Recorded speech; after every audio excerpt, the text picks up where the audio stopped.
फूलों की पंखुड़ियों को गदगद करना,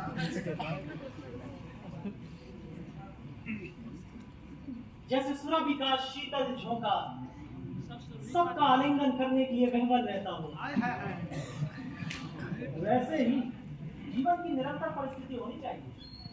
किंतु आनंद जी, जीवन की झलझटें, आकांक्षाएं ऐसा अवसर आने दें तब ना, बीच बीच में ऐसा अवसर आ जाने पर भी चिर परिचित निष्ठुर विचार गुर्राने लगते,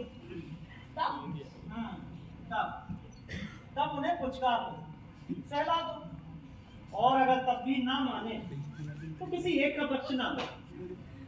संभव है कि वे आपस में लड़ जाए, और तब तुम तटस्थ दर्शक मात्र बन जाओ और खिलखिलाकर हंसते हुए इस दृश्य को देखो। देख सकोगी ना? ये तो मात्र बुद्धिजीवियों का कोरा दर्शन है।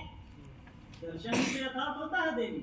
ओहो आनंद बाबू, ऐसा कुछ नहीं होता, ये सब किताबी बातें हैं। और फिर विचारों का सीधा अपने तो मुझी पर होता है, फिर मैं परस्पर कैसे लड़ने लगी?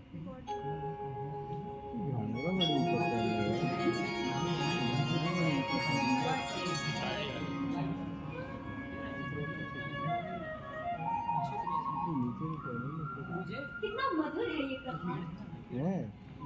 ये मेरा मन जो गुदगुदी का अनुभव कर रहा है, इसका संघर्ष किससे कराऊं?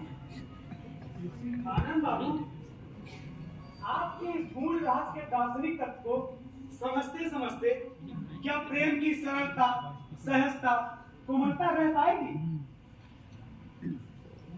जब तुम्हारे हृदय में कोई कटु विचार आता है, तो क्या उसके पहले कोई मधुर भाव प्रस्तुत नहीं रहता, जिससे तुलना करके तुम कटुता का अनुभव करती हो? अच्छा आनंद बाबू, क्या आपने कभी किसी से प्रेम किया है? हाँ, ऐसा ही तो समझ में आता।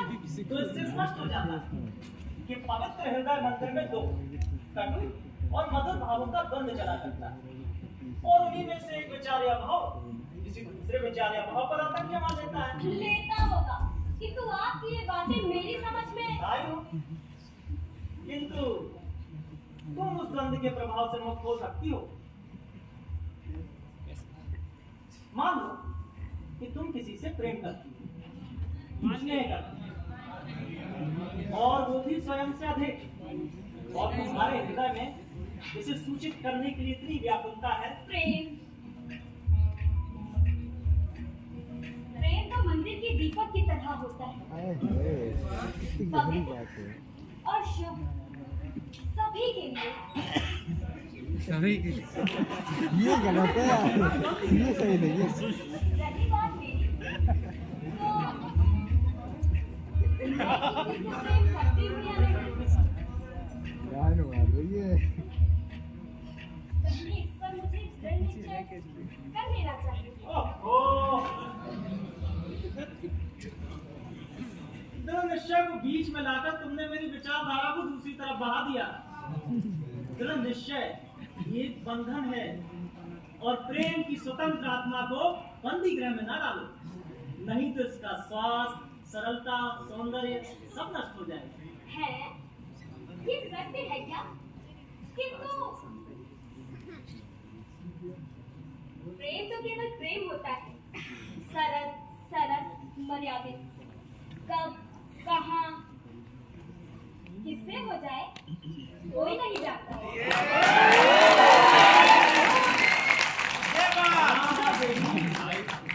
नियमबद्ध प्रेम व्यापार का बड़ा ही स्वार्थपूर्ण विकृत रूप होगा, जीवन का लक्ष्य भ्रष्ट हो जाएगा।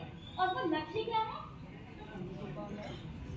विश्व चेतना के आकार धारण करने की चेष्टा का नाम जीवन है, और जीवन का लक्ष्य सौंदर्य, आनंदमय प्रेरणा उस चेष्टा का मूल प्रयास है। और निश्चय कर लेने पर उसकी सरलता न रहेगी, और वो अपने मोह मुलाकात के लिए झगड़ेगी। अभी तो नाटक चालू है, देख रहे हो। तुम भी कहीं दार्शनिक तो नहीं हो रहे इन आनंद बाबू के खोखले दर्शन के साथ।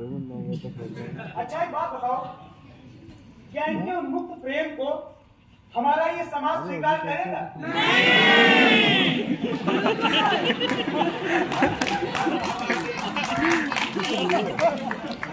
चाहे ना,